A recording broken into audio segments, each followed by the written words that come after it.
के विपक्ष में कार्य इस पंचवर्षीय भी नहीं होता है तो इसका खामियाजा भी वर्तमान सरकार को भुगतना पड़ेगा, इसमें कोई भी संशय नहीं है। बिल्कुल 6 से 7 घंटे सरकार खुद कहती है कि किसी भी निजीकरण की बात हो या सरकार की बात हो लगभग 11,000-15,000 रुपये पेमेंट होनी चाहिए, लेकिन सरकार जो अपने लेकिन नहीं हो सका। हमने वकालत भी छोड़ दिया, अति शिक्षक से भी बाहर हो गया, ना घर के रह गए ना घाट के रह गए। और सैलरी को लेकर के सैलरी में बहुत जमीन आसमान का अंतर है। अब तक मेरी मौत नहीं हो जाएगी, मेरी मौत के बाद मेरा दूसरा साथी तैयार है बैठने के लिए, पर ये अनशन सीधी में चलेगा, क्योंकि सीधी में इतनी बड़ी घटना हुई तो शिवराज सिंह महोदय लाल तिवारी चैलेंज करता हूँ कि गांव के जंगल के एक एक कोने से आपके लिए वोट निकाल के दूंगा। रोजगार सहायकों की महापंचायत भोपाल में बुलाई है, मेरे अति शिक्षक 90,000 कार्यरत हैं, मैं 50,000 से लेके 90,000 के बीच में अति शिक्षक लेके मैं नोखे लाल तिवारी वादा करता हूं कि हेलो, तरंग न्यूज आपकी क्या सहायता कर सकता है? इंतजार करें, जल्द पहुंच रहे हैं।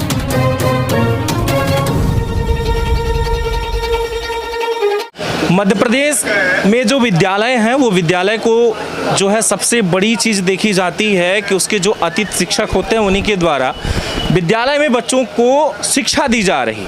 यहाँ तक कि जो अतिथि शिक्षक हैं उनके ऊपर कई सब्जेक्ट ला दिए जाते हैं, कई पीरियड्स ला दी जाती हैं कि भाई आपको पढ़ाना है। और जो गवर्नमेंट एम्प्लॉई हैं यानी कि जो शिक्षक हैं जो रेगुलर हैं उनके द्वारा विद्यालय में पढ़ाया ही नहीं जाता। कम से कम तो उनको ये जब उनसे जब बात की जाती है तो उनका कहना ये होता है कि हमें कभी डीओ साहब ने बुलाया है तो कभी ये मीटिंग में जाना है तो कभी वो मीटिंग में जाना है, और सबसे ज़्यादा जो भी भार होता है वो भार दे दिया जाता है अतिथि शिक्षक को। लेकिन अतिथि शिक्षक की सैलरी टाइम से नहीं मिलती, अतिथि शिक्षक का जो जॉब है वो रेगुलर नहीं है कि हम रेगुलर हो जाएं। मेरा ये जो विद्यालय है हम यहाँ कम से कम परमानेंट आएँ, कभी भी इन्हें निकाला जा सकता है, कभी भी इन्हें हटाया जा सकता है, कभी भी ऐसा हो सकता है कि इनकी जगह पर दूसरे व्यक्ति को नियुक्त करके इनका दूसरे विद्यालय में ट्रांसफ़र कर दिया जाए। कुछ पता ही नहीं होता कि आखिर में विद्यालय में इनके साथ होगा क्या। लेकिन जो इतना मेहनत करने वाला व्यक्ति होता है उसका जो है कम से कम ये तो पता होना चाहिए कि मुझे कब किस विद्यालय में रहना है। परमानेंट अगर हो जाए तो ये हो जाता है कि भाई ये मेरी विद्यालय है, लेकिन यहाँ पर परमानेंट कोई है ही नहीं, बल्कि इनके ऊपर सिर्फ बोझ लादा जाता है सब्जेक्टों का, पीरियड्स का। लेकिन सैलरी भी देखा जाए तो एक तरफ आप देखेंगे कि जो विद्यालय में नहीं पढ़ा रहा उसकी सैलरी लाखों रुपए है, और जो 4-4, 5-5 सब्जेक्ट पढ़ा रहा है वो 4,045 रुपये उसकी शुरुआत। सोचिए कि क्या आप अंदाज़ा लगा सकते हैं कि इतनी मेहनत करने के बाद उसे क्या मिल रहा। उसी सिलसिले में जो है मैं आपको बताना चाहूँगा कि यहाँ पर अतिथि शिक्षक संघर्ष समिति मध्य प्रदेश अन्न जल त्याग कर अनिश्चितकालीन आमरण अनशन पर बैठा हुआ। ये मध्य प्रदेश के सीधी जिले में जो वीथिका भवन में कलेक्ट्रेट कार्यालय के सामने, न्यायालय के सामने इतने सारे लोग बैठे हुए हैं जो कि अतिथि शिक्षक हैं, और इनके क्या क्या इनकी मांगे हैं वो भी हम जानने का प्रयास करेंगे, और किस चीज़ का विरोध कर रहे हैं ये भी जानने का प्रयास करेंगे, इन्हें चाहिए क्या वो भी हम जानने का प्रयास करेंगे। लेकिन क्या इन सब चीज़ों को हम तो जान लेंगे, जनता तो जान लेगी, लेकिन इस पर सरकार क्या नज़र रखती है और सरकार क्या एक्शन लेती है ये भी देखा जाएगा, क्योंकि ये पहली बार नहीं, आपसे तो हमारी कई बार मुलाकात हो चुकी है। जी हाँ, हो चुकी है कि नहीं? बिल्कुल हो चुकी है जी। तो अब बताइए कि पूरा मामला क्या है? पूरा मामला ये है कि मध्य प्रदेश सरकार के द्वारा सभी संगठनों को कुछ ना कुछ दिया गया जी। हमसे पीछे के काम करने वाले संगठन आज आगे बढ़ गए, चाहे वो रोजगार सहायक हो चाहे आशा कार्यकर्ता हो, सबको अपनी जगह पक्की हो गई है। पर हम लोग 16 साल से सेवा देते आ रहे हैं, कभी 6 महीने में बाहर कर दिया जाता है, कभी साल भर में बाहर कर दिया जाता है, कभी कोरोना काल मान के तो हमको 12 महीने का पेमेंट दिया गया, पर हमारी रेगुलरिटी कुछ नहीं है। कभी शिक्षा का स्थानांतरण में आ गए तो हमको बाहर कर दिया गया सत्र के बीच में ही, तो हमारा कोई निश्चित समय ही नहीं है कि हम कब तक हैं। जैसे बकरे की माँ को लगता है कि हम कब तक उसकी खैर मनाएंगे, उस तरह से हम लोग जब सुबह होती है तो ये मान के चलते हैं कि आज हमारा विद्यालय का आखिरी दिन है, यह मान के चलते हैं। सरकार से मेरा यही निवेदन है कि आपने सभी संगठनों को सब कुछ दिया, नियमितीकरण का तोहफा दिया, चाहे वो आशा कार्यकर्ता हो, चाहे आंगनबाड़ी हो, चाहे रोजगार सहायक हो, और जितने भी संगठन पूरा नए बने हुए हैं सबको आपने दिया। आपके द्वारा की गई अतिथि शिक्षक की नियुक्ति है, शिक्षा विभाग में हम लोगों ने कोई कोताही नहीं की है। आपने 3500, 4500 और 2500 रुपये दिया तब भी हम लोगों ने काम किया। आज आप 7,000 दे रहे हो, 9,000 दे रहे हो और 5,000 दे रहे हो, तब भी हम लोग काम कर रहे हैं। किस आशा से काम कर रहे हैं कि एक ना एक दिन आप हमको नियमित करेंगे। लेकिन मेरी आशा अब धीरे धीरे टूटती हुई है, क्योंकि अब चुनाव 4 महीने बाकी है, आचार संहिता लग जाएगी, सरकार भी कुछ नहीं कर पाएगी। मेरा आपके न्यूज़ चैनल के माध्यम से सरकार से ये निवेदन है कि अगर करना चाहती है सरकार हमको नियमित 12 माह का सेवा काल देना चाहती है, तो एक अति शिक्षक की महापंचायत, जिस तरह से आंगनवाड़ी कार्यकर्ता, संविदा सहायक और रोजगार सहायकों की महापंचायत भोपाल में बुलाई है।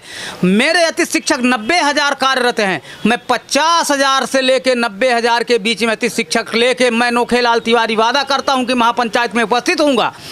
और सरकार के द्वारा मेरी एक मांग है कि मेरी सेवा सिर्फ 12 महीने के लिए कर दी जाए। सरकार के पास बजट नहीं है, पैसे नहीं है। मैं 7,000, 9,000, 5,000 रुपये में काम करने के लिए तैयार हूँ, लेकिन मेरी जो रेगुलरिटी है, जो नियमितता है, मुझे ये आशा बन जाए कि बस मुझे इतने में काम करना है, तो मैं इतने में, इतनी महंगाई के बावजूद भी मैं अपनी गुजारा इतने में करने के लिए तैयार हूँ, पर मेरी नियमितता बन जाए। लेकिन अगर मान लीजिए सरकार नहीं करती है, तो फिर सरकार को भी मालूम है कि पिछले साल, मैं चैलेंज नहीं करता, मैं निवेदन करता हूं सरकार से, आपके न्यूज़ चैनल माध्यम से, कि पिछले साल आपकी सरकार गिरने का मात्र कारण अति शिक्षक बना हुआ था। उसका एक ही कारण है कि कोई विधायक आपका 5,000 से हार रहा है, कोई 3,000 से हार रहा है, कोई 500 वोट से हार रहा है, उसका कारण अति शिक्षक है। एक अति शिक्षक बराबर मेरे पढ़ाए हुए, मैं 16 साल से बच्चों को पढ़ा रहा हूँ, 9वीं 10वीं पढ़ा रहा हूँ, 9 6 15 होता है। 15 साल का बच्चा 16 साल मिला दीजिए तो 31 साल का होता है। आज मैं जिस बच्चे को पढ़ाया हूँ, वो बच्चा, उसके माता पिता, उसके अभिभावक जो हैं, मेरी पूरी तरह से बात मानेंगे। अगर मैं सच्ची विद्या उनको सिखाया हूँ, मैं चैलेंज करता हूँ कि मैं जहाँ बोलूँगा वो मतदान करेगा। मैं उससे जाके गुरु दक्षिणा के रूप में यही मांगूंगा कि बेटा, मैंने तुमको 10 साल 5 साल जो भी शिक्षा दिया हूँ, एकलव्य की तरह मुझे तुम गुरु दक्षिणा के रूप में मतदान रूपी गुरु दक्षिणा दे दो, और मैं जहां बोलूं वहां मतदान करो। यह, और अगर सरकार नहीं सुनती है तो हमारे पूरे मध्य प्रदेश के अति शिक्षक यही करेंगे। अगर सुन लेती है तो सरकार को मैं ये भी कहता हूं कि आप अपने जितने कार्यकर्ता फैलाए हो उनको घर बैठा दो। मैं नोखेलाल तिवारी चैलेंज करता हूं कि गांव के, जंगल के एक एक कोने से आपके लिए वोट निकाल के दूंगा और आपकी सरकार बनाऊंगा। पर मेरी एक मांग पूरी हो जाए, मेरी नियमितता हो जाए, और मेरे अति शिक्षक जो बाहर हुए हैं उनको भी आज ओवर एज हो गए हैं, किसी कंपनी में काम करने के लायक नहीं है। सोच के तरस आती है सरकार की ओर देख के। आपके पास हर काम के लिए पैसा है, 3 महीने से अति शिक्षकों को वेतन नहीं मिला है, दूसरा सत्र शुरू हो गया है, फरवरी जनवरी से अभी तक वेतन नहीं मिला है। हम लोग क्या खाएं? 5,000 रुपये वेतन मिलता है, पर क्या करें? जिसका उतना ही आधार है तो करेगा क्या, बताइए।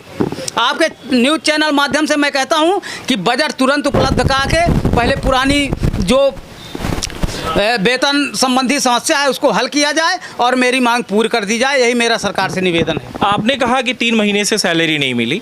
ये जो 3 महीने से सैलरी नहीं मिली, आपके अकाउंट में अभी तक शिफ्ट नहीं हुआ, या फिर आपके जो है विद्यालय में जो संकुल है वहाँ तक रुकी हुई है, या उन्होंने ही पास नहीं किया? नहीं, वो मेरे द्वारा लगातार, सीधी जिले की मैं बात नहीं करता, मैं पूरे मध्य प्रदेश का काम देखता हूँ। प्रदेश अध्यक्ष जब से हमारे शंभूचरण दुबे ज़्यादा व्यस्तता हो गए, उनके भाई साहब का देहांत हो गया, तब से मैं पूरे प्रदेश का कार्यभार संभाल रहा हूं। मुझे पूरे प्रदेश से फ़ोन आ रहे हैं, मैंने ऊपर बात किया है, बोलते हैं बजट नहीं है, बजट नहीं है सरकार के पास। नीचे के अधिकारी क्या करेंगे? जब बजट आएगा तो वो पेमेंट करेंगे। बजट की बात कर रहे हैं तो जो ये 1-1 हज़ार रुपये महिलाओं को बांटे जा रहे हैं, ये किस बजट में आया? अब ये तो हमको मालूम नहीं है, मैं तो शिक्षा विभाग में काम करता हूँ। शिक्षा विभाग की बात आप करिए, पता नहीं सरकार कहीं से सुनने में आया है कि 29,000 करोड़ लोन ले ली है, तो मुझे भी लगा कि उसी लोन के तहत हम लोगों को भी बजट मिल जाएगा, तो हम लोग तो पीछे हो गए। आपका बजट पास नहीं है? मेरे लिए बजट नहीं है सरकार के पास। महिलाओं को जो दिया जा रहा है फ्री में, बिना मेहनत के, घर में सोती रहे मिल जाए, वो बहनें हैं उनको चलेगा, लेकिन आप कौन हैं? नहीं, मेरे साथ भी उनकी बहनें जुड़ी हुई हैं, ऐसा नहीं है। अति शिक्षक भाई और बहन दोनों काम कर रहे हैं। यहाँ तक कि सरकार के मनसानुसार 50 से 60% महिलाएं अति शिक्षक में काम कर रही हैं। मेरे कहने का मतलब ये था कि आप लगभग डेली के 4 से 5 घंटे मेहनत कर रहे हैं। महीने के लगभग 30 दिन में से कम आप 24 दिन तो जा ही रहे हैं। उस 24 दिन में आपको नहीं देखा गया और महिलाओं को फ्री में पैसे बांटे जा रहे हैं। किस काम में ये पैसा आएगा? और आपके पास परिवार नहीं है? नहीं, आपसे निवेदन एक बात और करते हैं, जब आप जिक्र कर रहे हैं, मेरा 24 दिन का पेमेंट नहीं बनता, 27 दिन कार्य दिवस होते हैं, तब भी हमको 93 पीरियड का पैसा दिया जाता है, चाहे हम उसको 17 दिन करें चाहे 19 दिन करें। अगर 93 से 91 सितंबर और अक्टूबर में कार्य दिवस कम होते हैं तो उसमें हमारी कटौती हो जाती है, उसमें भी कटौती हो जाती है। और 27 दिन जब काम करते हैं तो ज़्यादा वेतन नहीं मिलता है, इसमें भी हमको समस्या जा रही है। पर हो गया, जो मिलता है। पर सरकार एक मांग मेरी पूरी कर दे कि 12 महीने का सेवा काल और मेरे पद को रिक्त ना मानते हुए किसी भी शिक्षक का स्थानांतरण मेरी जगह पर ना किया जाए, यही मेरी मुख्य मांग है। और ये अन्न जल त्याग कर सरकार अपने, अगर उसको मेरी परीक्षा लेना है तो गार्ड बैठा दे, मैं अनवरत बैठा रहूँगा जब तक मेरी मौत नहीं हो जाएगी। मेरी मौत के बाद मेरा दूसरा साथी तैयार है बैठने के लिए, पर ये अनशन सीधी में चलेगा। क्योंकि सीधी में इतनी बड़ी घटना हुई तो शिवराज सिंह महोदय आनंद फानन में इतना बड़ा काम किए हैं, इसीलिए मैं सीधी को चुना हूँ और सीधी में बैठा हूँ कि आज शिवराज सिंह सीधी की ओर नज़र लगाए हुए हैं। हो सकता है आपके न्यूज़ चैनल के माध्यम से हमारे ओर भी नज़र हो जाए कि कहीं एक बंदा चला जाए। मेरे 90 साथी मर चुके हैं, मृत्यु को प्राप्त हो गए हैं, काल के मुंह में समा गए हैं, आत्महत्या कर चुके हैं, इसी ग्लानि के चलते कि मेरा परिवार नहीं पल रहा है, हमारे बच्चे भी बड़े हो गए हैं। आपके न्यूज़ चैनल के माध्यम से बता रहे हैं, शिवराज सिंह महोदय कहते हैं कि मैं बच्चियों की फीस माफ़ करूंगा। मैं 1.5 लाख रुपए, 1,20,000 रुपए फीस भरता हूं। यहाँ काम करने के बाद, स्कूल में काम करने के बाद 10 बजे रात तक मैं अन्यत्र भी काम करता हूँ और वो फीस भरता हूँ अपनी बच्ची का। BSc नर्सिंग में मैं पढ़ाई करवा रहा हूँ। चलिए, आपके द्वारा कहा जा रहा है कि हम आमरण अनशन में बैठे रहेंगे चाहे मेरी मौत ही क्यों ना हो जाए। लगातार जो है जब तक ये पास ना हो जाए, हमारी जो मांगें हैं जब तक वो मानी नहीं जाएंगी तब तक हम आमरण अनशन में ही बैठे रहेंगे, बिना जल के, बिना जो है भोजन के। और भी यहाँ पर लोग बैठे हुए, आप भी उसी आमरण अनशन में, आप भी खाना वगैरह, जी आपने खाना वाना खाया कि नहीं? नहीं, जो हमारे साथी बैठे हैं आमरण अनशन बैठे हैं तो हम लोग कैसे खाना खा सकते हैं? कितने दिन भूखे प्यासे रहेंगे आप लोग? जब तक हमारे साथी तिवारी जी हैं, मैं भी इनके साथ हूँ, हमारे साथी भी इनके साथ हैं, हम लोग यहाँ बैठ गए हैं, तो जब तक हमारे साथी अन्न जल नहीं ग्रहण करेंगे, शासन से हमें कोई संतोषजनक उत्तर नहीं मिलेगा, तो हम लोग बैठे रहेंगे, अन्न जल नहीं ग्रहण करेंगे। ये बताइए कि जो रेगुलर शिक्षक होते हैं, नियमित ऑलरेडी जो हो चुके हैं, और ये जो आप लोग हैं अतिथि शिक्षक, इन दोनों में फ़र्क क्या है? नियमित शिक्षक और अतिथि शिक्षक में ज़्यादा फर्क नहीं है, कुछ भी फर्क नहीं है। किस बात का फर्क है पेमेंट का और पढ़ाने का। नियमित शिक्षक है, ज़्यादा पढ़ाने का काम नहीं करते हैं, वो केवल स्कूलों में बैठे रहते हैं, पढ़ाने का कार्य करते हैं अतिथि शिक्षक जी। और सैलरी को लेकर के? सैलरी में बहुत ज़मीन आसमान का अंतर है। आज वो 1 लाख से ऊपर वेतन पा रहे हैं और हम लोग 5-7-9 हज़ार में अटके हुए हैं, वो भी अस्थायी है, कोई निश्चित नहीं है। हमारे साथी आधे से अधिक बाहर हो चुके हैं शासन की नीतियों के कारण। क्या लगता है आपको कि इस अनशन पर सरकार के द्वारा गौर किया जाएगा? बहुत आंशिक रूप से, बहुत समझ में नहीं आ रहा है कि हमारे माननीय मुख्यमंत्री जी विगत 3 पंचवर्षीय से हम लोगों को आश्वासन देते चले आ रहे हैं और आश्वासन उनका लागू ही नहीं हो रहा है। ये हम लोग जैसे हमारी उम्र ही देखिए, मैं 54 वर्ष का हूँ, 2007-8 से अतिथि शिक्षक व्यवस्था में लगा हूँ। वकालत को छोड़ कर आया कि इसीलिए हो सकता है कुछ स्थायी नीति हो जाए तो हमारा जो परिवार का भरण पोषण सही तरीके से हो सके, लेकिन नहीं हो सका। हमने वकालत भी छोड़ दिया, अतिथि शिक्षक से भी बाहर हो गया, ना घर के रह गए न घाट के रह गए। ये सिर्फ सीधी जिले में है या कहीं और भी चल रहा है? नहीं, अनशन तो हर धीरे धीरे सभी जिलों में हमारे प्रदेश में चल रहा है, आमरण अनशन केवल सीधी में चल रहा है। तो इस पूरे मामले पर जो है आप लोग देख रहे हैं कि यहाँ पर एक बार मैं कहूँगा छायाकार को कि घुमाएं यहाँ पर। देखिए यहाँ पर जो है युवा से लेकर के एक बुजुर्ग व्यक्ति तक, यानी कि 16 साल, 17 साल, 18 साल से युवा जो है जो काम कर रहे थे आज वो वृद्ध हो चुके हैं। हमारे साथ यहाँ पर आप खुद बता रहे हैं कि हम 16 साल से काम कर रहे हैं, लेकिन अभी तक ये फिक्स नहीं हुआ कि हम किस विद्यालय में हैं और क्या उस विद्यालय में रहेंगे तो उसी विद्यालय में मेरा नाम रहेगा या फिर वहाँ से मुझे निकाल दिया जाएगा। इस बात को भी स्पष्ट नहीं किया जा रहा कि मैं उस विद्यालय में रह सकूँ। और भी यहाँ पर लोग हैं, उनसे भी हम बात करेंगे और बात करके जानने का प्रयास करेंगे क्या कहना है इस पूरे मामले पर आपका। इनकी मांगें तो खैर मानी जानी चाहिए। हम अपने मध्य प्रदेश अधिकारी कर्मचारी संयुक्त मोर्चा में भी इनकी मांगें समावेश किया हूँ और आशा करता हूँ कि माननीय मुख्यमंत्री महोदय जी सुनेंगे। इन लोगों की मांगें माननी चाहिए। मतलब उम्मीद कर रहे हैं कि शायद सुनेंगे। सुनेंगे, जरूर सुनेंगे। जी आप अगर हमारी मांगों को, आप क्या कहेंगे? हमारा भी कहना है कि ये लोग वाकई में सही बोल रहे थे। इन लोगों को न्याय उचित मिलना चाहिए। कम से कम भाई साहब तिवारी जी बोल रहे थे कि हमको नियमित 12 महीने रखा जाए, बीच में छुट्टी दे देते हैं। इनका एक दिन के लिए भी कार्य जो है निश्चित नहीं कि कल ड्यूटी में जा पाएंगे, कि कोई नया पदस्थ हो जाता है तो इनका जो है पद वहीं से समाप्त हो जाते। आप भी अतिथि शिक्षक? नहीं, हम तो प्राचार्य हैं। आज यहाँ पर ज्ञापन सौंपना है, उसमें आदरणीय गौतम जी बुलाए हैं। हम नियमित प्राचार्य हैं और प्राचार्य मंच के अध्यक्ष की तरफ आप सपोर्ट करते हैं? हम सपोर्ट कर रहे हैं। इनको मिलना चाहिए, इनकी जगह हम उचित नहीं है। और भी लोगों से हम बात करेंगे जो कि लगभग युवा हैं, जो कई सालों से काम कर रहे हैं, 2-3 सालों से। जी आपसे भी बात करेंगे, बताएं। मेरी मांग ये है कि अतिथि शिक्षकों की सेवा अभिलेख भी बनवाया जाए, अन्यथा इनका कोई रता पता नहीं रहेगा कि कब इनकी नियुक्ति हुई, कहाँ नियुक्ति हुई, कहाँ पोस्टिंग हुई, कहाँ ट्रांसफ़र हुआ। यदि इस चीज़ का रिकॉर्ड रखना है तो ये शासन के ऊपर ये भी दबाव बनाना है कि मेरा सेवा अभिलेख बनाया जाए। यही मेरा कहना है। लेकिन इस बात को कई बार जो है रखा गया, आपके द्वारा कई बार एक ज्ञापन सौंपा गया, आपके द्वारा जिला कलेक्टर के सामने इस बात को रखी गई, लेकिन कोई सुनवाई नहीं होती। कलेक्टर आदेश जारी करें सभी संकुल प्राचार्य को अथवा जो उसके जिम्मेदार व्यक्ति हैं कि इनके सेवा अभिलेख बनाए जाएं, तभी इनके का नाम से पदस्थ होने का प्रूफ रहेगा। अन्यथा इनको मौखिक निकाल देंगे, कोई प्रूफ नहीं रहेगा। कोर्ट में भी ये जाने लायक नहीं रह जाएंगे। यदि सेवा अभिलेख इनका बना है तो ये यहाँ नहीं निपटारा होगा तो कोर्ट से निपटारा हो जाएगा, कोर्ट से राहत मिलेगी। ये मेरा कहना है। जी और भी युवाओं से बात करेंगे हम। जी आप कुछ कहना चाहते हैं? जी जी बताएं। मैं विगत 6 या 7 वर्षों से अध्यापन का कार्य कर रहा हूँ। मेरा मुख्य सब्जेक्ट अंग्रेजी विषय है और मैं सेमरिया हायर सेकेंडरी स्कूल में अध्यापन का कार्य कर रहा हूँ। मेरा ये कहना है कि सबसे मैं प्रमुख क्या है कि मैं बधाई देना चाहता हूँ अपने आदरणीय नोखेलाल तिवारी जी को, जो हमारे प्रति इन्होंने अपने संघर्ष को जारी रखा हुआ है और ये बहुत अच्छा उनका प्रयास है। कम से कम उन्होंने इतना प्रयास तो किया है हम लोगों के प्रति। हाँ, ये ज़रूर थोड़ा हम लोगों को दुख होता है कि हमारे जो और अतिथि शिक्षक भाई हैं वो कार्यक्रम में नहीं आते हैं, दूरी बना के रखते हैं। वो ऐसा लगता है कि वो निराश हो चुके हैं और उनको ये लगता है कि कभी अब भविष्य में हमको कुछ नहीं मिलेगा, जबकि हम कोई गलत कार्य नहीं कर रहे हैं। हम लोगों के बीच में ऐसे प्रभावशाली शिक्षक अतिथि शिक्षक हैं कि वो अपनी छाप छोड़ते हैं विद्यालय में। इतना अच्छा अध्यापन कार्य करते हैं कि रेगुलर वाले भी उनकी तारीफ़ करते हैं, यहाँ तक कि बच्चे जो हैं स्कूल के वो भी तारीफ़ कर। तो ये बताइए, जब इस तरह की अगर उनके अंदर काबिलियत है तो ये तो बनी बात है कि उनको उनके मन मुताबिक उनको अधिकार मिलना चाहिए। हम कोई भिक्षा नहीं मांग रहे हैं कि शासन प्रशासन से भिक्षा मांग रहे हैं।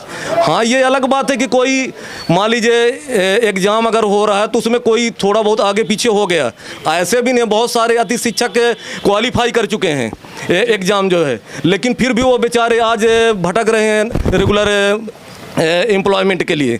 तो मेरा ये कहने का मतलब है कि हमारा कोई ये हमारी एकदम ये वाजिब मांग है और इस शासन को इस पर ध्यान देना चाहिए।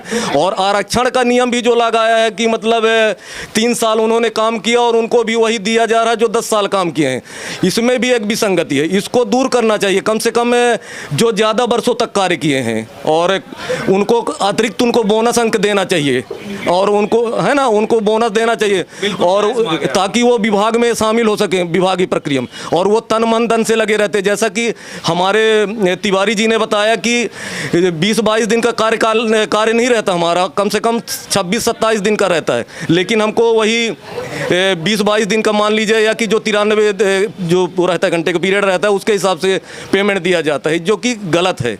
और छुट्टी का काट लिया जाता है, जैसे सितंबर अक्टूबर में इन्होंने बताया कि उसका वेतन पूरा हमको नहीं मिल पाता है। और सबसे बड़ी समस्या ये है कि कई संकुल में कई महीनों का वेतन नहीं दिया जाता, ये भी एक बहुत बड़ी समस्या है। लेकिन इसका तो विरोध करने के लिए लगातार देखा जाता है कि आप लोग ज्ञापन सौंपते हैं कि भाई सैलरी उन्हें मिले, लेकिन क्या उस पर कोई कार्रवाई होती है या नहीं? नहीं होती है, लेकिन मतलब काफ़ी देर हो जाती है, और सही तरीके से अगर देखा जाए तो इसमें कोई सिस्टम बना नहीं है, और हर जगह इनको कहीं ना कहीं किसी न किसी संकुल में इनको धमकियां मिलेंगी, तुमको निकाल दिया जाएगा तुम अगर इस तरह बोलोगे, हमारी कुछ अगर वो मांग करते हैं तो इनको धमकियां दी जाती हैं। तो इस तरह की सारी समस्याएं, हमने कोई अपराध नहीं किया है, कोई अपराध किया है, हमारा हक है उसके पीछे दौड़ रहे हैं। हाँ, ये अलग बात है कि हर जगह कुछ कमियां होती हैं, लेकिन उनको हमको ध्यान नहीं देना। बहुत सारे 90% आपको मिल जाएंगे जो ईमानदारी से कार्य कर रहे हैं, और इसलिए हमको हमारा वाजिब हक मिलना चाहिए। आप ये देखिए कि रोजगार सहायकों को बिना कोई परीक्षा लिए उनको नियमित कर दिया गया, उनका वेतन बढ़ा दिया गया, जबकि हमारे बीच में कई अतिथि शिक्षक साथी ऐसे हैं जो एग्जाम उन्होंने क्वालिफाई कर लिया, लेकिन इसके बावजूद भी रोजगार के लिए तरस रहे हैं। बिल्कुल, मैं चीज़ों को ध्यान देना चाहिए शासन प्रशासन को, और हमारी मांगे पूरी करना चाहिए, और पंचायत महापंचायत बुलाकर सभी मांगों को गौर करना चाहिए, और जो उचित लगे उसके हिसाब से। हमारी तो मांगे हैं कि 12 महीने का कार्यकाल और 62 वर्ष का सेवा काल होना चाहिए, तो कम से कम हमारी मांगों को पूरा करना चाहिए शासन को। बिल्कुल, ये जो मांगे हैं जायज़ मांगे हैं, और इस पूरे मामले पर जो है आपके द्वारा एक एक बातें कही जा रही हैं, आपके द्वारा भी एक एक बातें रखी जा रही हैं कि किस तरीके का सामना करना पड़ता है। सबसे बड़ी बात तो ये देखी जाती है कि इनकी सैलरी भी इतना ज़्यादा नहीं कि अगर ये स्टोर कर सके उसे, कि मैं इसे सेव कर सकूंगा, लगभग 2-4 महीने अगर ना भी मिले तब भी मैनेज हो जाएगा। आज हर एक व्यक्ति के घर का खर्चा कम से कम 1000 से 500 तक का खर्च होता है, लेकिन वही जो है देखा जाए तो लास्ट में इनके हाथ में 7000 या 9000 रुपए ही लगते हैं। हम बात करेंगे आपसे भी, अंचित से जानने का प्रयास करेंगे। आप भी जो है अतिथि शिक्षक हैं, किन किन चीज़ों का सामना करना पड़ता है? पहले तो तिवारी जी ने बहुत सारी बातों पर टिप्पणी कर दी, प्रकाश डाल दिया, ऐसी कुछ चीज़ें बची नहीं जिन पर विशेष प्रकाश डाला जाए। लेकिन उन्होंने अपनी उम्र की बात की कि हमने पूरा समय गंवा दिया, अपने जीवन का लगभग संपूर्ण समय गंवा दिया। अगर हम उम्र की बात की जाए, हमारे जो नौजवान साथी हैं, अभी भैया ने बताया कि जो परीक्षा दे चुके हैं उन पे अभी विसंगतियां हैं। हम लोग ओवर एज हो रहे हैं इसी आशा पर कि एग्ज़ाम भी दे रहे हैं, तैयारियां भी कर रहे हैं, पेमेंट भी कम है, इन तमाम चीज़ों को लेकर भी उस समय दे रहे हैं लगभग 6 से 7 घंटे। सरकार खुद कहती है कि किसी भी निजीकरण की बात हो या सरकार की बात हो, लगभग 11,000-15,000 रुपये पेमेंट होनी चाहिए, लेकिन सरकार जो अपने आधीनस्थ लोग हैं उनको 5,000, 7,000, 9,000 पेमेंट दे रही है। खुद अपनी बात से पहले तो विमुख है।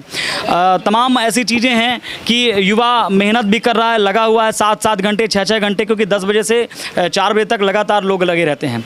तमाम वो चीज़ें हैं जो आपने शायद इंट्रो में कही भी हैं, शुरुआत में कही हैं कि ऑफिस का काम देखना हो। सरकार को खुद पता है कि कई सारे ऐसे विद्यालय हैं जो बिना अतिथि शिक्षक के खुल नहीं रहे हैं। बिल्कुल, तो अगर उन्हें दायित्व तो दिया गया है तो फिर उनके आगे के भरण पोषण की जिम्मेदारी किसकी है? अगर आज का नवनिहाल तैयार करने की जिम्मेदारी अतिथि शिक्षक को है, तो अतिथि शिक्षक के भरण पोषण की जिम्मेदारी किसकी है? तो ये तमाम सवाल हैं। हम छोटी छोटी पंचायतों की बातों को लेकर अभी आपने कहा कि लगभग घर में बैठे 1,000 रुपये हम फ्री में महिलाओं को दे रहे हैं। हम महिला सशक्तिकरण के खिलाफ बिल्कुल नहीं हैं, लेकिन अभी बजट की आप बात करते हैं, करोड़ों रुपए उधार ले रहे हैं, लेकिन ऐसे कितने कर्मचारी हैं जो उसी पर निर्भर हैं और 4-5 महीने की पेमेंट नहीं आई है, आगे का कैसे व्यवस्था हो ये किसी को पता नहीं है।